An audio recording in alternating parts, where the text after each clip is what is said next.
Hello, my name is Isabella, and I grew up in a world that seemed plucked straight from the pages of a storybook. The daughter of affluent parents, I lived a life marked by opulence and privilege.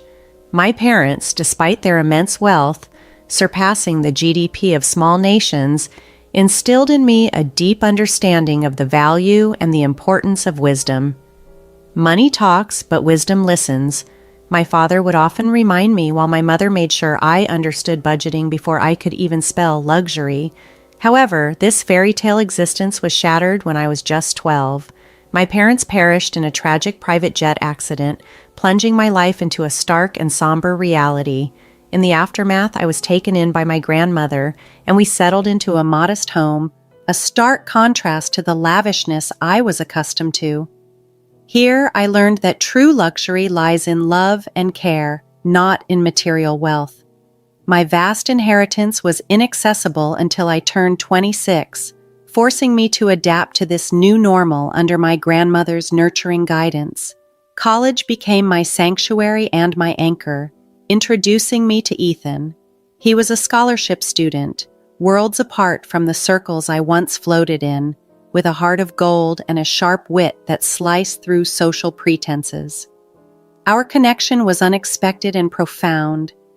When the time came to introduce him to my grandmother, I was a bundle of nerves, having kept my financial background a secret on her advice, to let his affection for me grow unshadowed by wealth. "Grandma, this is Ethan," I managed, my stomach twisted in knots. "Pleasure to meet you, ma'am," Ethan greeted, extending his hand respectfully. "Sit, dear," Grandma invited with a twinkle in her eye, clearly amused by Ethan's formal demeanor. As we gathered in the cozy living room, Grandma regaled us with tales of my parents and my childhood antics, charming Ethan into genuine laughter and warm glances that made my heart flutter. "You've picked a gem," Grandma whispered to me, observing us with a knowing smile. The evening blossomed with laughter and stories, and Ethan seamlessly melded into our simpler life. As he assisted Grandma with the dishes, his easy integration reassured me of my decision. Later, as we walked out, Ethan shared his admiration for my grandmother and how the stories he heard deepened his understanding of me. "I'm here for all of it, Isabella," he assured me as we embraced. "Every layer, regardless of what's in your bank account, it's you I care about." His words fortified my trust in him, though the secret of my inheritance lingered between us, a delicate truth I hoped would not disrupt the balance we were building. The drive to meet Ethan's parents was quiet, the silence heavy with anticipation, and Ethan's nervous grip on the steering wheel signaling his apprehension. "Are you sure you're ready for this?" I asked as we neared his family's home, both of us aware that stepping through their door was another significant chapter waiting to unfold in our shared journey. I tried to ease the tension as we neared Ethan's family home. "Are you okay?" I asked, noticing his unease.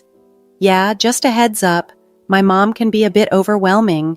Don't take anything she says personally," Ethan replied, his smile faltering as his eyes conveyed his worry. The house loomed grand and intimidating as we approached, twisting my stomach with anxiety. This was the moment of truth. There was no turning back. As soon as we entered, Ethan's mom, Marilyn, made a dramatic entrance. Her scrutinizing gaze felt like lasers as she assessed me, her voice cold as the marble underfoot. "So, this is the girl you've been hiding," she remarked. "Mom, this is..." Ethan started, but Marilyn dismissed him with a wave of her hand. "I know who she is. Let's sit. I've prepared some tea," she commanded, ushering us into a pristine living room that felt more like a museum than a space for living. Once seated, Marilyn wasted no time probing. "I hear you were raised by your grandmother. Must have been quite the humble upbringing," she said, the word humble dripping with condescension. I clenched my teeth, striving to remain composed. "My grandma taught me a lot, valuable life lessons, not just superficial things," I responded, my voice steady despite the tension. Marilyn smirked. "I see. And your parents gone too soon, I heard? Tragic, really." How does one manage without proper guidance? Ethan interjected, visibly uncomfortable.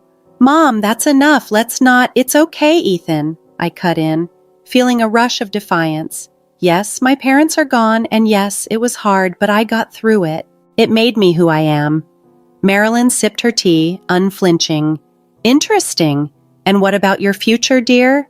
Any plans, or are you just planning to ride along on my son's coattails? That comment stung, but I took a deep breath, reminding myself of the reason for my visit. I have plans, big ones, and I don't need to ride on anyone's coattails to achieve them, I asserted. The room was charged with tension. Ethan, bless him, tried to steer the conversation away from the brewing storm. Mom, let's not do this, okay? We're here to enjoy each other's company. Marilyn placed her teacup down deliberately. I'm just trying to understand the woman my son has chosen. You can't fault a mother for worrying about her child's future. The discussion felt like a never-ending battle of words. Just when I thought I couldn't endure another minute, Ethan's sister, Janet, entered. Her gaze was curious but carried the same judgmental edge as her mother's. So, you're the famous girlfriend. Heard a lot about you. Not all good, Janet remarked, her tone laced with scorn. I was on the verge of responding sharply when Ethan stood, his patience worn thin. That's enough, both of you. We came here in good faith to share a part of our lives with you. If that's not something you can respect, then maybe we should leave. The remainder of the visit was uncomfortable, to say the least. Conversations were stilted, and every laugh felt forced. But Ethan held my hand under the table, a silent vow that we were in this together. As we left, I felt both relief and frustration. I'm sorry about that, Ethan apologized once we were back in the car. It's not your fault, I sighed, watching the house's lights disappear in the rearview mirror. His family's intensity was not his doing, and I knew we would face it together. Ethan and I tried to make light of the situation as we drove away from his family's home. Your mom and sister are something else, I commented, trying to brush off the tension with a laugh. Ethan let out a chuckle, tinged with resignation. Yeah, they are. But hey, we survived, right? Survived and stronger, I affirmed, resting my head against the window and gazing out at the clear night sky, where the stars seemed unusually bright. It felt like a sign, reminding me that no matter how challenging things might become, there was always a path forward. However, the peace was short-lived. At our next family gathering, which felt more like entering the lion's den, Marilyn, who would be my future mother-in-law, wasted no time setting her boundaries. If you two are serious about getting married, we're getting a prenuptial agreement signed, she declared sternly, her piercing gaze challenging me to oppose. Keeping my composure, I shrugged nonchalantly. Fine by me, I'm not after your son's money. Ethan appeared mortified, wishing he could vanish right then and there. Once we were alone, his apologies flowed endlessly. My mom won't get in our way, I promise. We'll be happy, he pleaded, his eyes begging me to trust him. Wedding planning proceeded without major hitches, but the actual wedding day was when the real storm hit. Janet, soon to be my sister-in-law, overindulged in alcohol and decided it was her moment to shine. In the middle of our reception, she staggered forward, glass in hand, and blurted out slurred accusations for everyone to hear. This one's a gold digger, doesn't know the first thing about our kind of life, trying to snag my brother's cash? Her antics escalated, becoming increasingly inappropriate, which led to a mix of shock and discomfort among the guests. My face burning with both anger and humiliation, I didn't hesitate to pull out my phone and call the police. The drama unfolding needed to be addressed, and I refused to let Janet's disruptive performance slide. The fallout was a maelstrom of accusations and threats. Marilyn vowed revenge for the disgrace I had supposedly brought upon their family. You've made a mockery of us. The press will have a field day with my daughter's antics thanks to you, she hissed. Ethan was caught in the middle, attempting to mediate a situation that seemed beyond repair.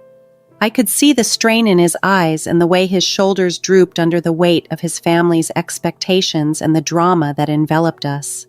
Despite this, I stood firm, my resolve strengthening. This conflict wasn't just about me, it was about establishing boundaries and refusing to let wealth or social status dictate how I was treated. As the chaos of the night subsided and silence enveloped us, Ethan and I found ourselves sitting amid the emotional wreckage of what should have been our happiest day. "I'm sorry," he whispered, his voice laden with sorrow. "I never wanted any of this." I took his hand, feeling the gravity of our new reality. "We'll get through this, but things need to change, starting with setting boundaries with your family." That night, our vow was not only about love, but also about fighting for the respect we deserved and not allowing old money or deep-seated grudges to define our future. 3 years after our wedding, those vows weighed heavily on us. Marilyn had all but disappeared from our lives, a relief, admittedly, but it wasn't just her absence that marked these years. It was the noticeable change in Ethan's demeanor. He started coming home late, if at all, offering excuses about work that didn't quite add up. The warmth we once shared cooled into mere politeness, hinting at the growing distance between us. The tension in our marriage became palpable, culminating one fraught evening when Ethan came home and flung his jacket onto the chair as though it had wronged him in some unfathomable way. He then uttered words that cut me deeply. "You know, I could have done better. Married someone with more class, someone who fits better in my social circle." I was stunned, a rush of emotions overwhelming me.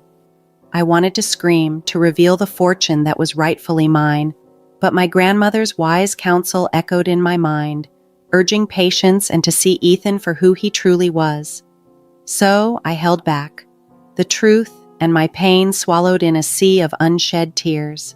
Clutching at straws to mend our fraying bond, I brought up the idea of starting a family one evening, hoping it might rekindle the warmth we once shared. "Ethan, don't you think it's time we thought about having a baby? It could bring us closer," I suggested tentatively. His response was dismissive, chilling. "A baby? Now? Don't be ridiculous, we're not ready for that, not by a long shot." His words felt like the final nail in the coffin of our connection. It wasn't just his refusal, but the scorn with which he spoke that made it clear. What I hoped might save us was nothing but a childish fantasy to him.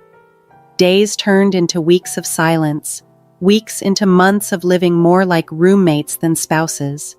Each sarcastic comment, every unexplained late night seemed to add another brick to the wall between us.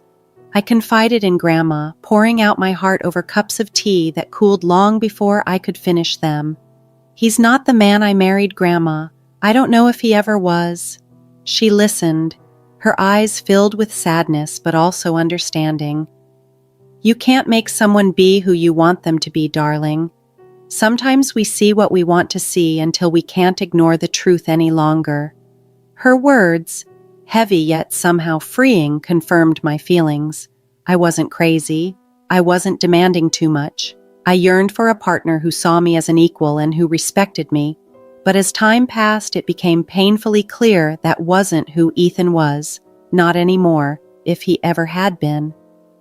The thought of leaving crossed my mind more than I cared to admit. Yet I always pushed it away, clinging to a flicker of hope that the man I fell in love with might find his way back to me. Determined to ignite some spark in our lackluster marriage, I threw myself into planning a lavish birthday party for Ethan. I spared no expense, hoping to recapture even a glimmer of our early days together. The guest list was carefully curated, featuring our closest friends, but notably excluding Marilyn and Janet, whose drama I could not bear that evening. The party kicked off brilliantly. Ethan was in high spirits, reveling in the adoration and well wishes. For a fleeting moment, it felt as though we had returned to our honeymoon phase, filled with laughter and shared secrets. But the illusion shattered the instant Marilyn and Janet made an uninvited, though expectedly entitled, appearance at the party. Ethan had invited them behind my back, seeking to avoid family drama. Their presence instantly strained the atmosphere. Janet, ever the provocateur, made a beeline for the bar, her attire loudly demanding attention. Marilyn's sly remarks circulated subtly, each one a veiled jab at me or the state of our marriage. As the night progressed, Janet's behavior, fueled by champagne, became increasingly outrageous. Janet, craving the spotlight as always, began a tirade about how I didn't belong in their family and was unworthy of their name. The scene was chaotic, and throughout this ordeal, Ethan was conspicuously absent, too engrossed in playing the dutiful son to notice the unfolding spectacle. The evening reached a fever pitch when a tipsy Janet decided to make a scene by revealing some shocking documents.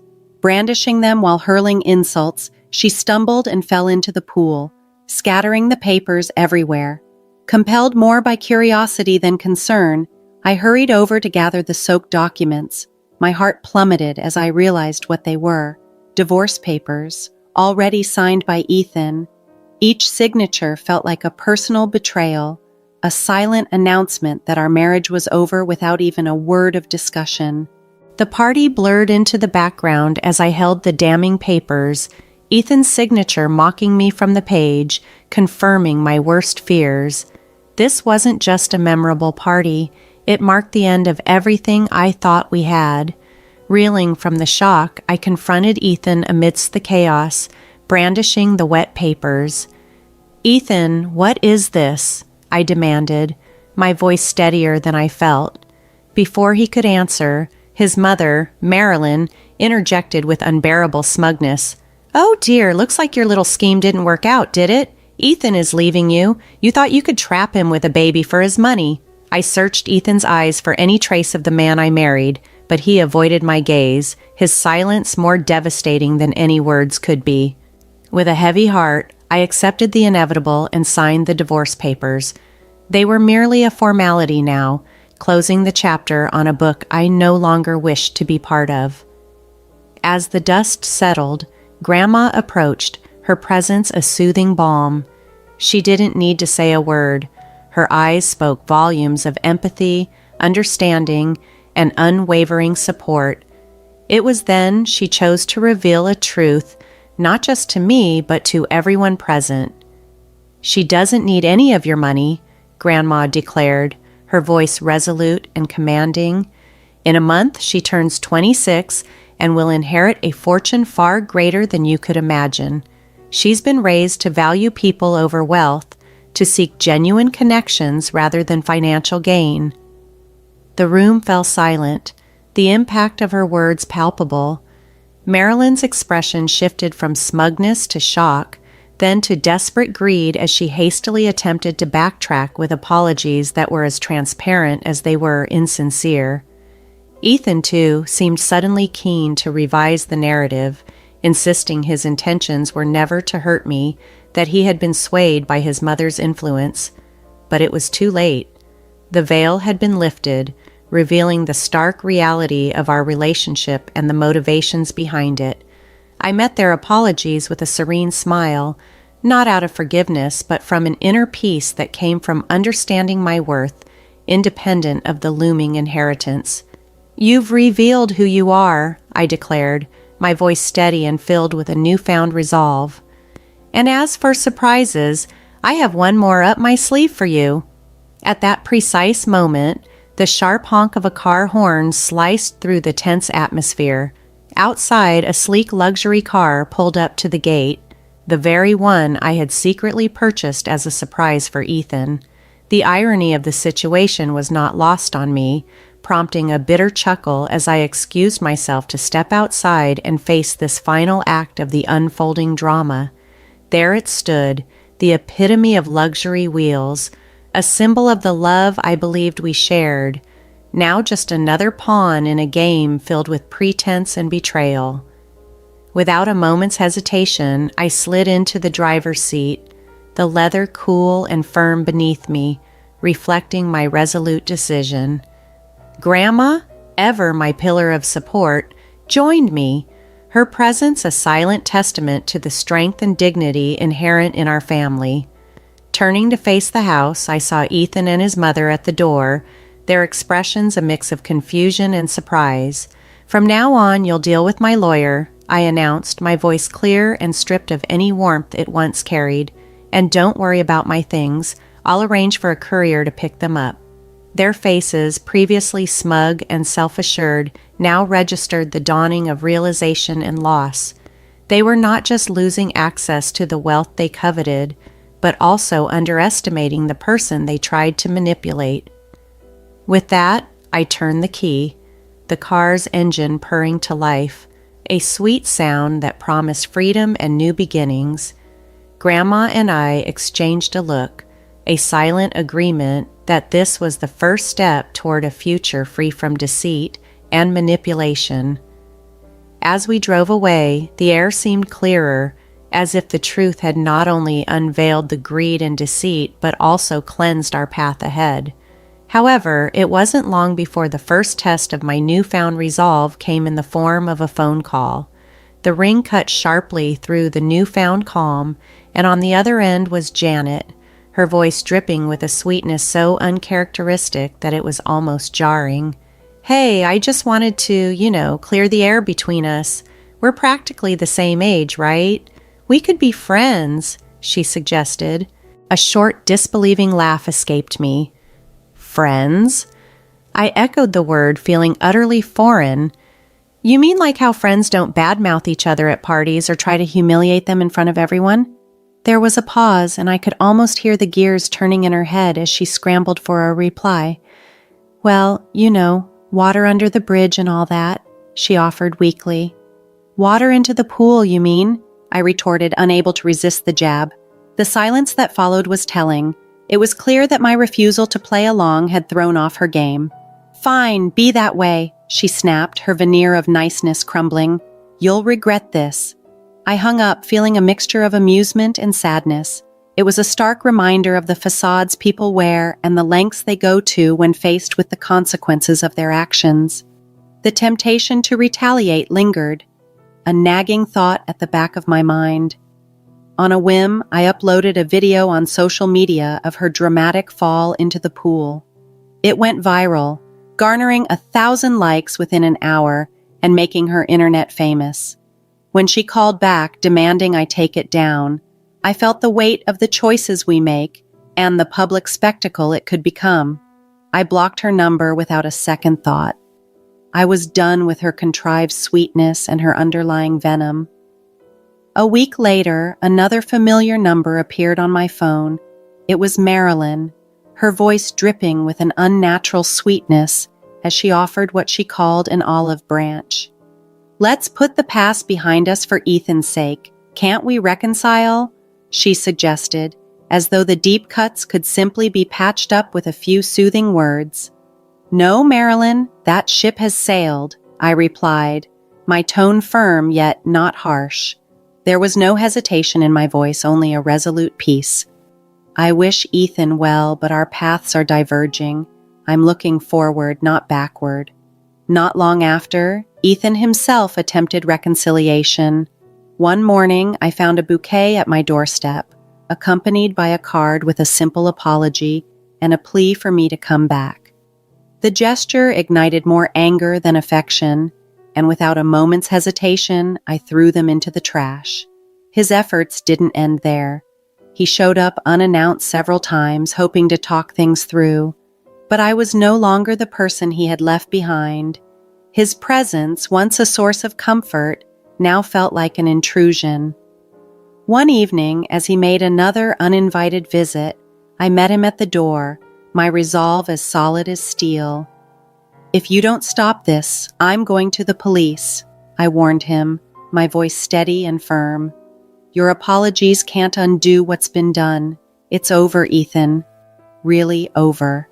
The weight of my words finally seemed to sink in. His shoulders slumped, and after a final lingering look, he turned and walked away. That was the last I saw of him. In the months that followed, I immersed myself in charity work. It became my passion, my purpose, Helping those truly in need and connecting with people who valued kindness over wealth brought me a joy I hadn't realized I was missing. Living with Grandma, I found peace in our quiet routine. We would sit and plan our next projects, our next ways to make a difference. It was during these moments I realized where I was truly meant to be. I harbored no illusions about the road ahead. It would undoubtedly present challenges and perhaps heartache. But I also knew it would be filled with joy, moments of unbridled happiness, and the kind of love that enriches the soul, and so I live my life looking forward, not back.